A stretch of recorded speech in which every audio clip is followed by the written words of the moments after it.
Karjat superfast, वेगवान शहराचं वेगवान न्यूज चॅनल। संपूर्ण मतदारसंघात आमदार महेंद्र थोरवे यांच्या नेतृत्वात शिवसैनिकांनी एकजूट केली आणि वज्रमुठ करत विजयाचा एल्गार केला। शिवसेना, भाजपा, RPI आणि शेकाप अशी महायुती जिल्हा परिषद आणि पंचायत समिती निवडणुकांमध्ये लढायला सज्ज झाली।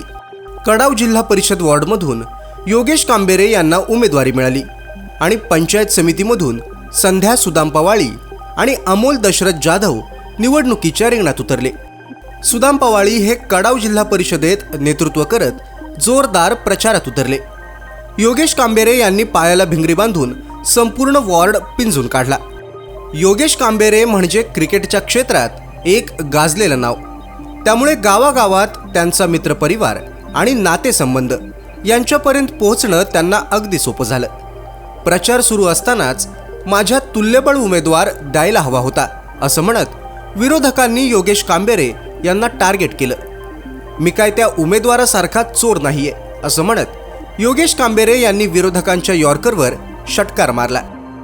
जो उमेदवार विरोधकांना तुल्यबळ वाटत नव्हता त्या उमेदवाराची चर्चा संपूर्ण वॉर्डमध्ये इतकी वाढली आणि लोकांनी इतका पाठिंबा दिलाय की विरोधक पार रडकुंडीला आलेत। योगेश कांबेरे यांनी विरोधकांना पळताभुई थोडी केली। शेवटी पक्ष आणि आघाड्या विसरून आता विरोधक स्वतःसाठी एकच मत मागतायत अशी खात्रीशीर माहिती सूत्रांकडून मिळते। एका तरुण आणि तडफदार उमेदवारानं जनतेच्या विश्वासाच्या जोरावर मतदानाच्या आधीच त्याचा विरोधक भुईसपाट केलाय आणि यामध्ये खरा राजकीय डाव टाकलाय तो सुदाम पवाळी यांनी।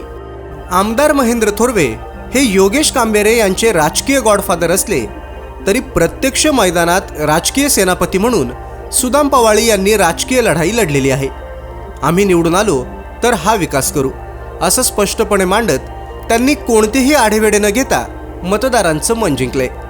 योगेश कांबेरे म्हणजे आमदार महेंद्र थोरवे यांच्या मनात उतरलेला तरुण चेहरा, त्यामुळे त्याला निवडून दिल्यावर आमदारांचं विशेष लक्ष आणि विशेष मर्जी कडाव जिल्हा परिषद वॉर्डवर असेल असा विश्वास कार्यकर्त्यांकडून व्यक्त होतोय।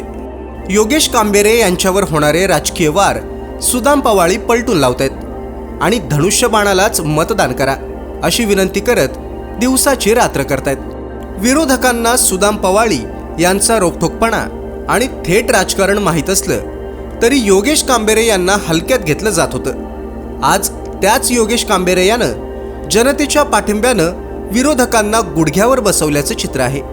त्यामुळे विरोधकांची केलीये राजकीय होळी।